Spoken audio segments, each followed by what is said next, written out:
नमस्कार मित्रों, आज हम सूर्य के गोचर के बारे में चर्चा करेंगे और इसका विभिन्न राशियों पर क्या प्रभाव पड़ेगा। सूर्य 16 नवंबर को 2021 को तुला राशि, जहाँ पे वो नीच थे, वहाँ से निकलकर वृश्चिक राशि में प्रवेश कर जाएंगे। वृश्चिक राशि मंगल की राशि है और काल पुरुष की कुंडली में अष्टम भाव की राशि मानी जाती है और यहाँ पे सूर्य का गोचर होगा और केतु पहले से ही विराजमान है, तो ग्रहण योग भी होगा। और इसके अलावा सिंह राशि, मंगल की दोनों राशियाँ वृश्चिक राशि और मेष राशि, इन राशियों पर बहुत ही प्रभाव पड़ेगा। दूसरा, जिनमें सूर्य की, मंगल की या केतु की महादशा चल रही है, उन पे भी बहुत प्रभाव पड़ेगा। और इसके अलावा विशाखा, जन्म नक्षत्र विशाखा, ज्येष्ठा, अनुराधा है, उन पर भी प्रभाव पड़ेगा।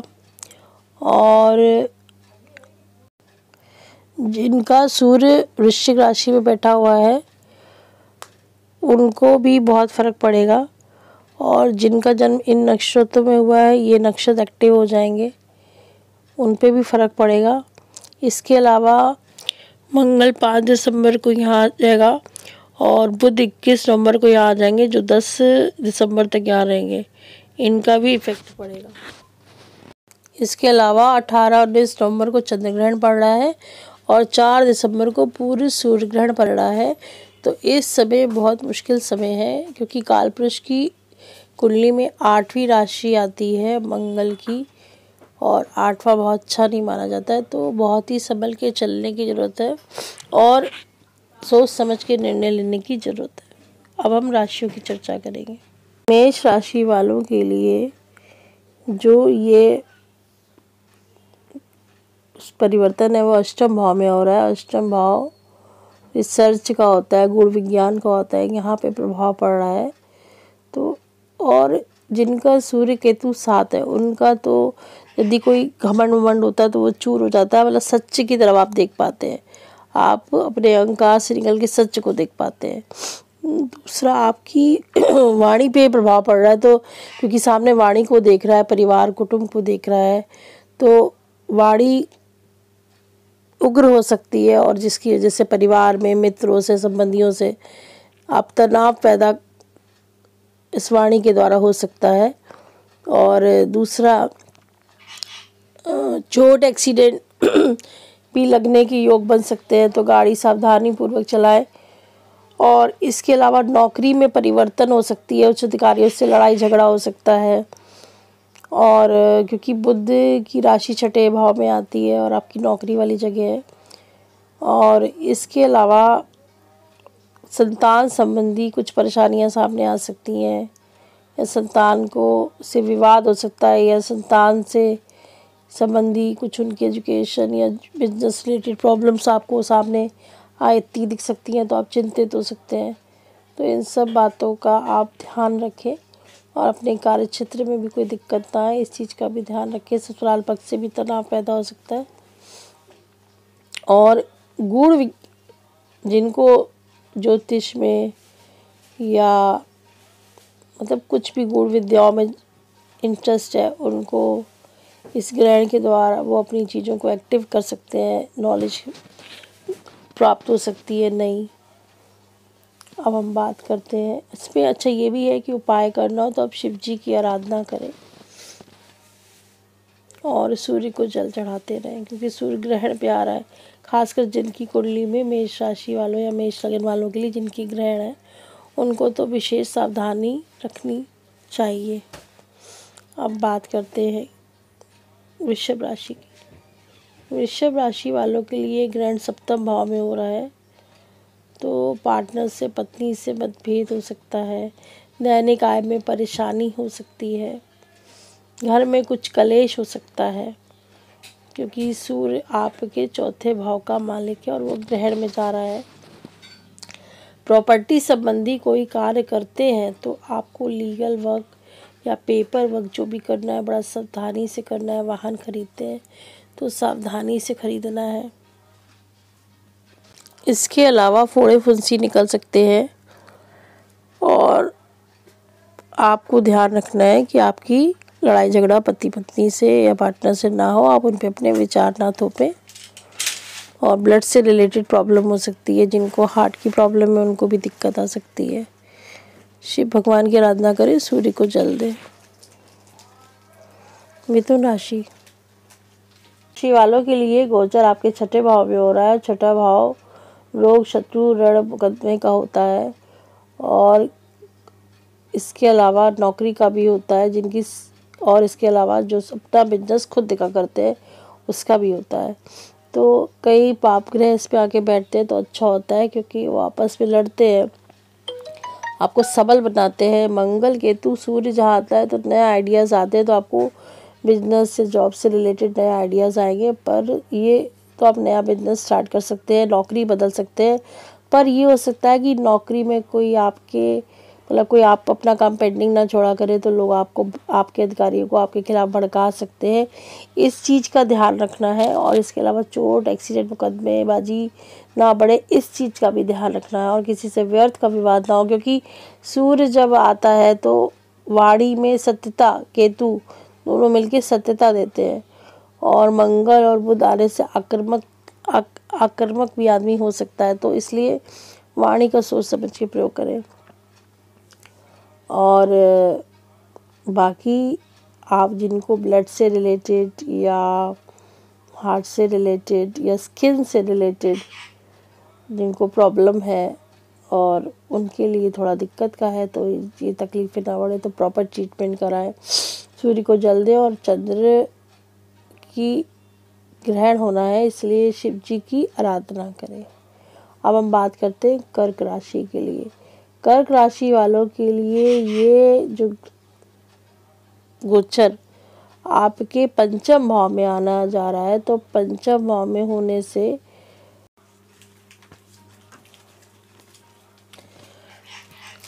कर्क राशि वालों के लिए ये गोचर जो है पंचम भाव में होने की वजह से पंचम भाव एक्टिव होगा और आपको सट्टा में या शेयर मार्केट में जो इन्वेस्टमेंट करना है सोच समझ के करें।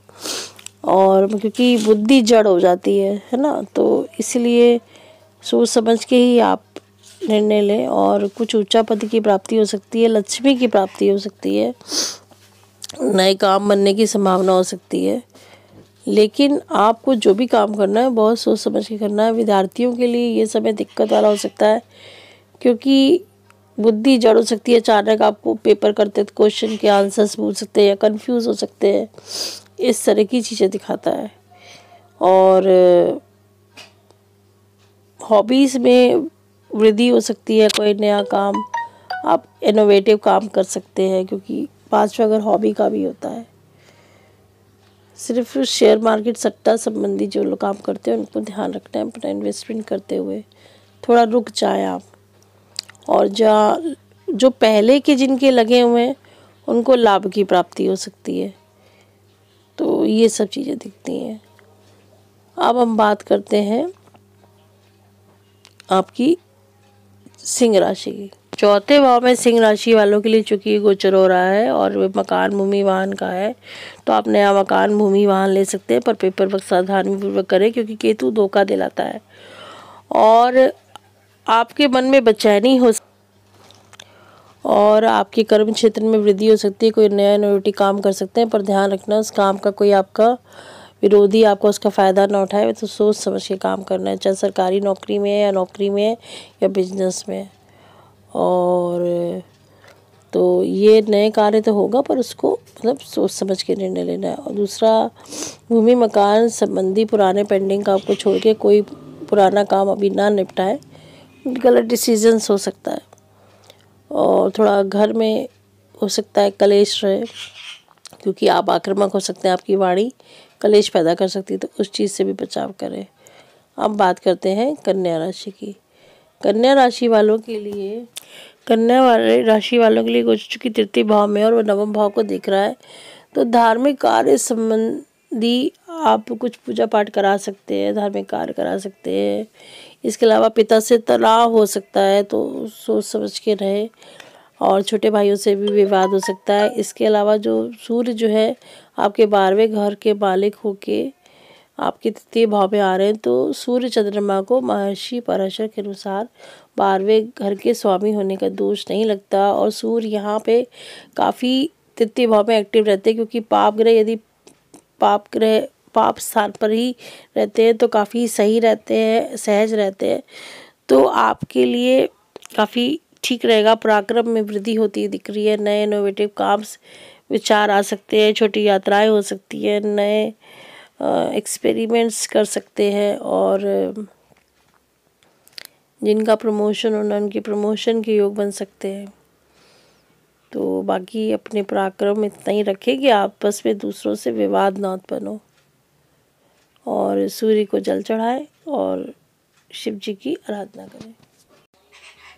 तुला राशि वालों के लिए जो गोचर है वो आपके धन भाव में हो रहा है, और आय भाव का स्वामी सूर्य वहाँ बैठ रहे हैं, और मंगल सप्तम के स्वामी वहाँ बैठ रहे हैं, और धर्म भाव के स्वामी बैठ रहे हैं। तो एक आपको ये ध्यान देना कि आप टैक्स में कोई चोरी वगैरह ना करें, टैक्स पूर्ण तरह से भरे, नहीं तो फंस सकते हैं। लेकिन इसमें एक बढ़ोतरी होने का आपको दिख रहा है कि आपकी आय बढ़ती दिख रही है, आपके नए इनोवेटिव आइडियाज़ आ सकते हैं, तो आप नए काम शुरू कर सकते हैं। ये सब चीज़ें दिख रही है। तो धन तो बढ़ता हुआ दिख रहा है। थोड़ा सा जड़त्व योग आ जाता है तो आपकी बुद्धि जड़ हो सकती है, या आप जिद्दी हो सकते हैं, आप थोड़ा सा कठोर बोल सकते हैं। तो इससे परिवार में कलेश न उत्पन्न हो, ये थोड़ा बस ध्यान रखें। और जो लोग ज्योतिषाचार्य हैं या तंत्र मंत्र विद्याओं पे हैं, उनके लिए कोई नई विद्या की प्राप्ति हो सकती है। और बाकी जो नॉर्मल लोग हैं वो भी धर्म से जुड़े रहे तो आपको नुकसान नहीं होगा, क्योंकि बुद्ध धर्म का मालिक यहाँ के बैठ गया। तो धार्मिक कार्यों पे पैसा खर्चा करें, और पैसे तो बढ़ोतरी आपका दुगना तिगुना होके मिलेगा। अब बात करते हैं वृश्चिक राशि की।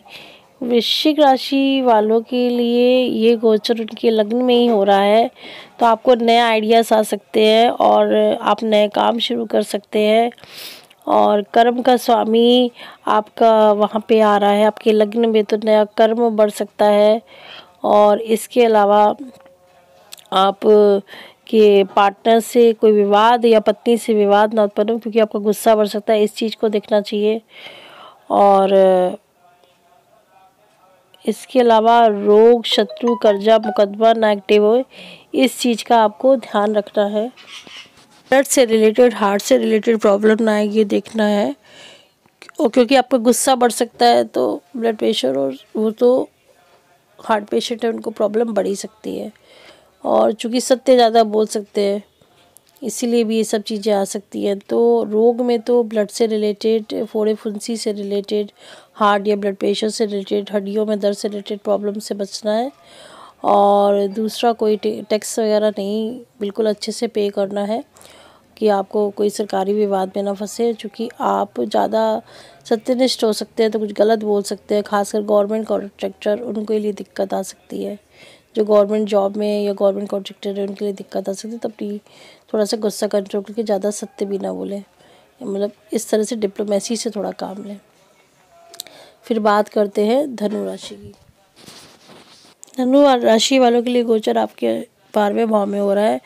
नवम भाव का स्वामी आपके 12वें भाव में केतु के साथ आ रहा है, तो आपके धार्मिक